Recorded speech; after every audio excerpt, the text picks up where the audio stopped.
Welcome to seesaw kitchen. आणि आज मी pineapple cutting करणार आहे. बऱ्याच माझ्या मैत्रिणींना पायनॅपल कटिंग करण्यासाठी अवघड जात असेल तर बघू शकता, असं रोटेट करून पायनॅपलच्या वरचा जो भाग आहे तो काढून घ्यायचा आहे आणि झिगझॅगवाला चाकू घेऊन आपल्याला पायनॅपल कटिंग करायचं आहे, म्हणजे पटापट कट होतं.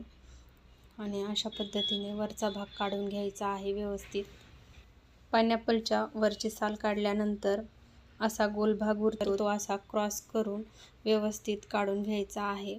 एकतर म्हणजे पायनॅपलच्या चकत्या करताना डिझाईनही होते आणि ते काढल्यावर जिभेला चरचरही लागत नाही. तर बघू शकता, गाड्यावरच्या सारखे मस्त असे काप तयार आहेत आणि यावरती थोडासा चाट मसाला घातलेला आहे. आणि पायनॅपलच्या वरती जो भाग उरलेला असतो तर त्यापासून आपण नवीन झाड उगवू शकतो.